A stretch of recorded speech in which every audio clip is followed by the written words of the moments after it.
Welcome back to the British Accent Podcast. I'm Emily, and with me, as always, is Nick. Today, we're diving into one of the quirkiest and sometimes most confusing parts of the English language, idioms. You know, those little expressions that make no sense if you translate them word for word, but somehow native speakers use them all the time. Exactly. Idioms are like the secret code of a language. If you hear a native speaker say something like, "It's raining cats and dogs," or "I'm over the moon," it doesn't mean animals are falling from the sky or that someone literally jumped to the moon. It's figurative, cultural, and often very colorful. But here's the interesting thing: why do native speakers use them so much, almost without thinking?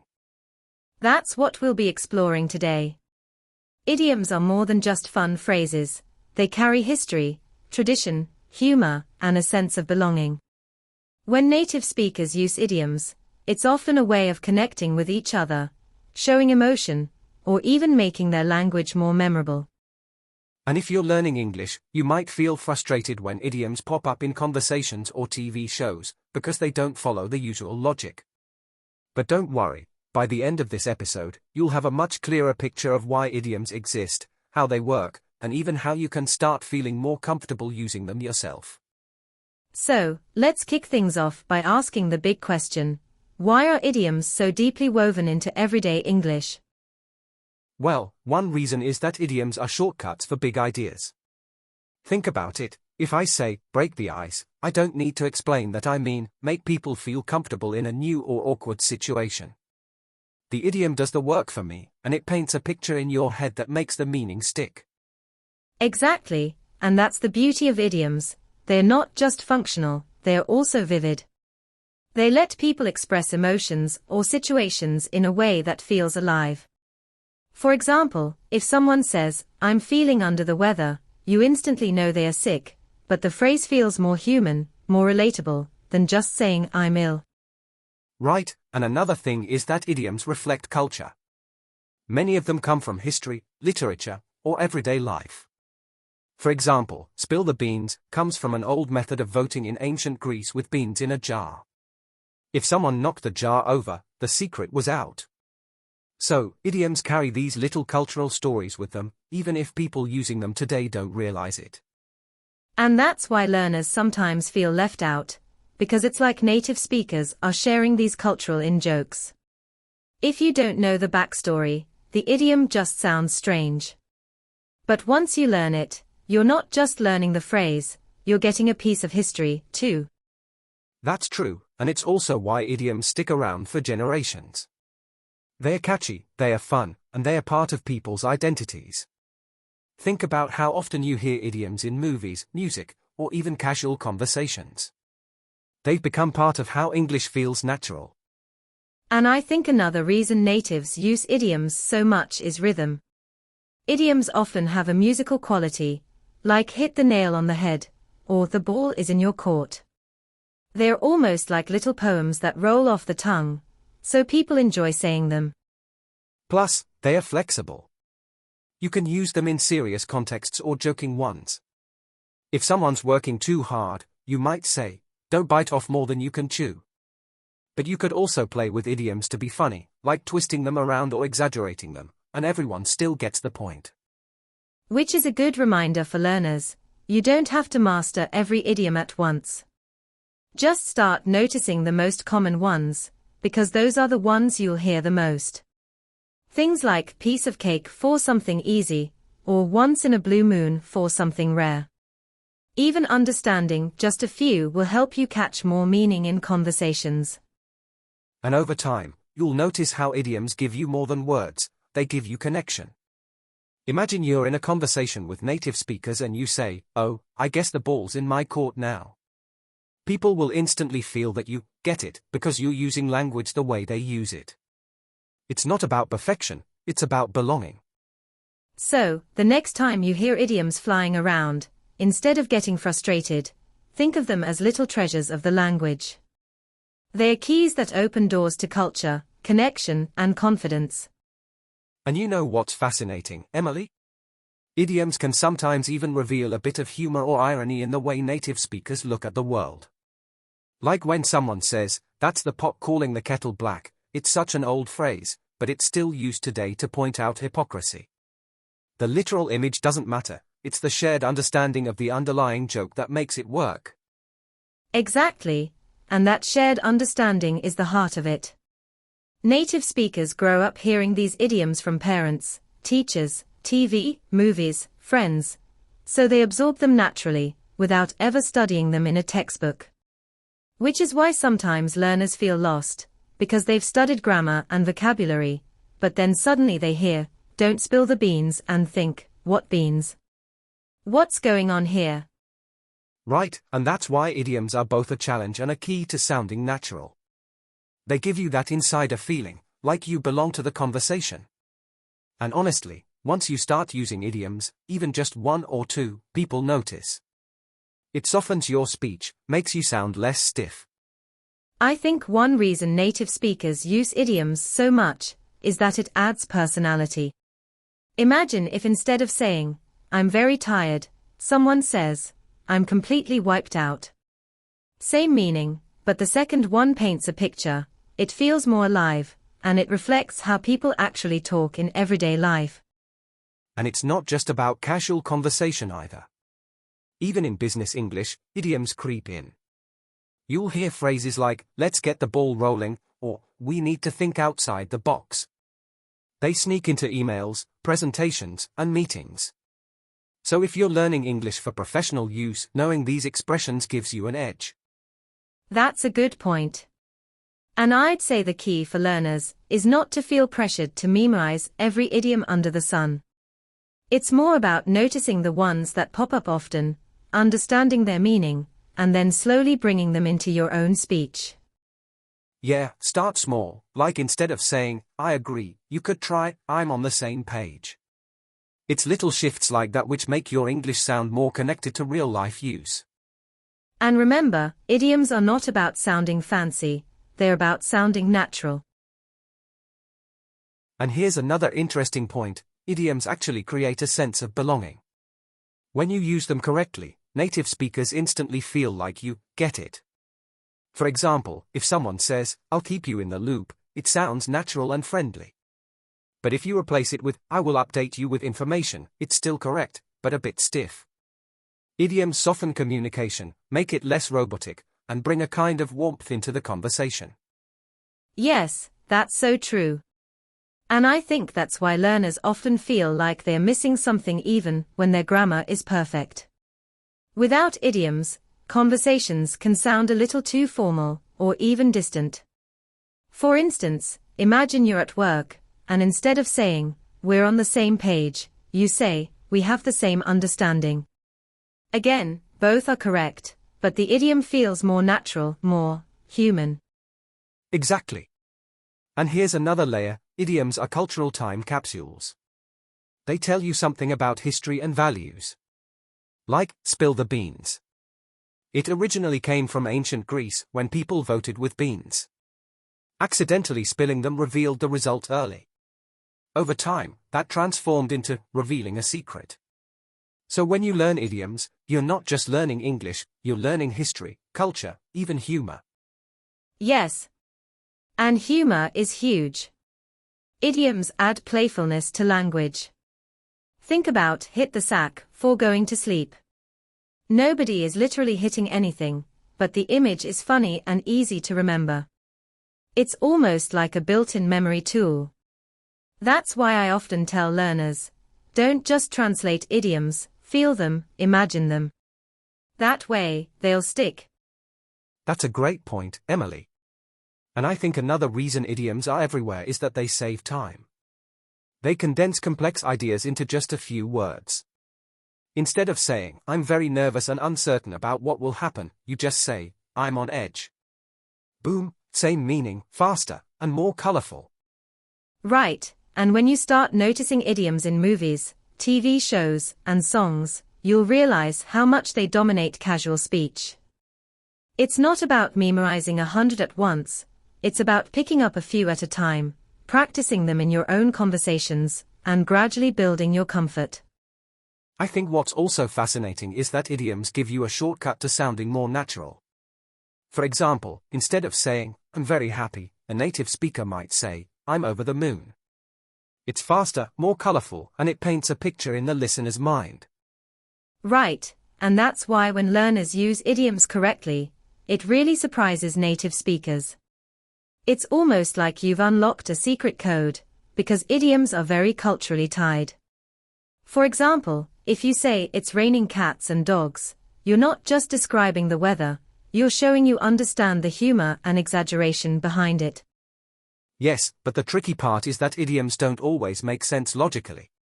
If someone learning English hears, kick the bucket, they might think it literally means to kick something. But to a native speaker, it means someone has died. That's why context is everything. Exactly. And I think one reason native speakers use idioms so much is because they are efficient. They condense a bigger idea into just a few words. Saying, hit the nail on the head, is quicker than saying, you described the situation very accurately. Plus, idioms carry emotion. If you say, I'm feeling under the weather, it feels softer and more relatable than just, I'm sick. It's almost like idioms allow you to be emotional without being too direct. And that connects to culture again. In English-speaking cultures, especially in the UK and US, people sometimes avoid being too blunt.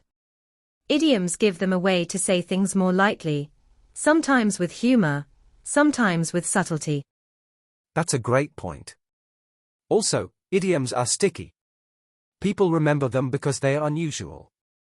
If you say, don't cry over spilled milk, that image stays in your head, and the meaning, don't waste time being upset about the past, becomes easier to recall.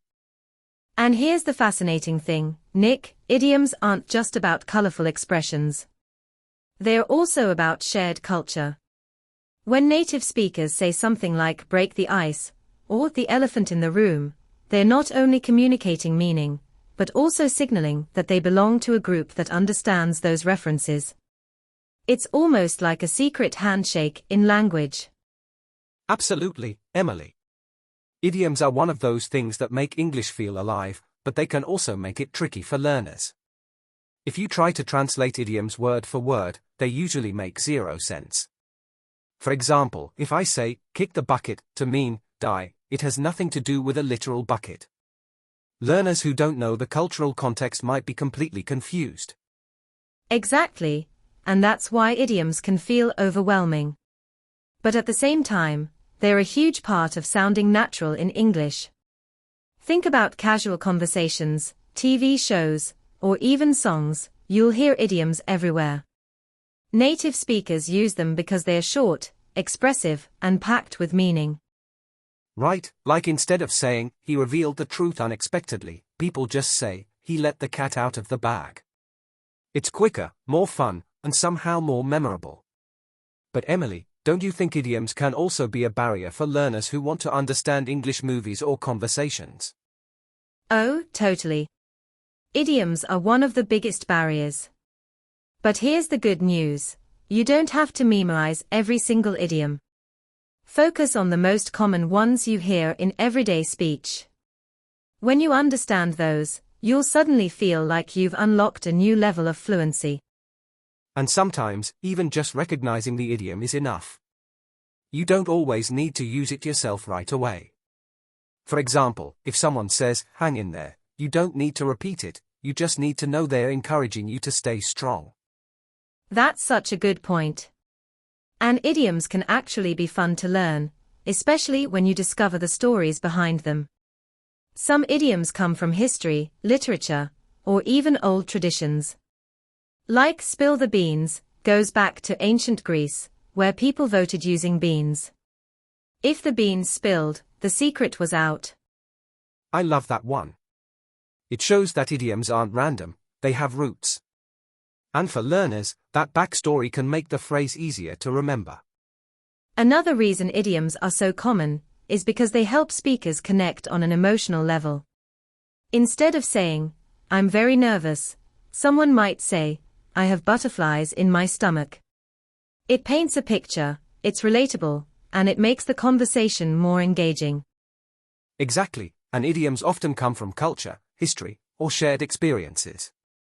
For example, in American English you might hear ballpark figure, which comes from baseball. In British English, you might hear throw a spanner in the works, which comes from mechanics. Both mean to describe a rough estimate or an obstacle, but the imagery is totally different. That's a really important point. Idioms often reflect the culture of the people who use them.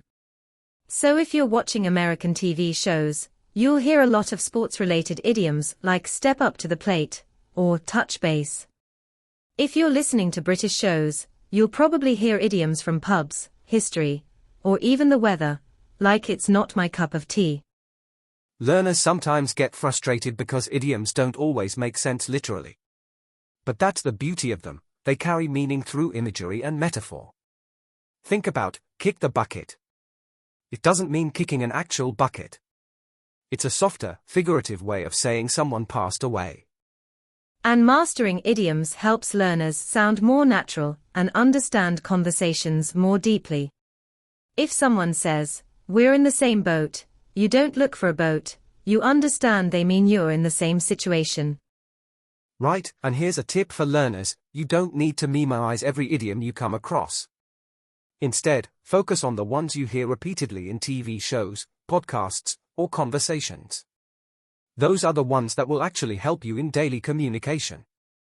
Absolutely. And it's perfectly okay to understand more idioms than you actually use. Passive knowledge is powerful too. Even if you don't say, "It's raining cats and dogs," being able to recognize it when someone else does is a big step in fluency. Speaking of which, some idioms are old-fashioned or less common now, so don't stress if you can't use them all. For example, paint the town red is fun to know, but you'll probably hear hang out or go out more often in modern English. That's a great point. Idioms evolve, just like language itself. The important thing is to enjoy the process and notice the patterns, because once you understand idioms, you're not just learning English, you're learning how native speakers think and express themselves. Exactly. And sometimes, idioms are just more fun. Saying "spill the beans" is way more colorful than just saying "tell a secret." Idioms add flavor and character to the language, and they also help make conversations less formal, more personal, and more engaging. Yes, and that's why learners should see idioms not just as strange phrases, but as keys to understanding culture and everyday life. When you hear "hit the nail on the head," you're not just learning vocabulary, you're also connecting with how native speakers think, how they express agreement, and how they make conversations more vivid. And I think one important point for learners is, you don't have to use every idiom you hear. Some idioms are old-fashioned, some are very regional, and some might even sound strange if you use them in the wrong context. The most useful step is to understand them when you hear them. That way, you don't get confused in conversations, movies, or books. Exactly. And once you get comfortable, you can start using a few idioms naturally. Just like spices in cooking, you don't need to use them all at once, but adding one or two makes your language much more lively and natural. I like that metaphor. Idioms are like the spices of English. Without them, the language is still clear, but with them, it becomes richer, tastier, and more enjoyable. And the more you listen, the more you'll notice them. Movies, podcasts, YouTube videos, native speakers sprinkle idioms everywhere. The more exposure you get, the easier it is to understand the meaning behind the words, even when the literal picture makes no sense. So true. And when learners reach that point where they hear an idiom and instantly know the meaning without translating word by word, that's when they really start to feel like they're thinking in English. That's such a good way to put it, Nick. Idioms are really a sign that you're moving beyond just learning words. You're stepping into the rhythm and style of the language. Right, and to anyone listening, don't feel pressured to memorize every idiom out there. Start small, notice them in daily conversations or shows, and slowly bring a few into your own speech. Exactly. Over time, you'll find yourself understanding English in a much deeper way, because idioms show not just what people say, but how they think. And that's the beauty of it. Idioms make English more colorful, more alive, and they connect you with the culture behind the words. So, next time you hear someone say break the ice, or piece of cake, smile. Because you're not just learning vocabulary, you're learning the heart of the language. And with that, we'll wrap up for today. Thanks for joining us, and keep listening, keep practicing, and keep enjoying the journey of learning English. We'll see you in the next episode. Take care, everyone.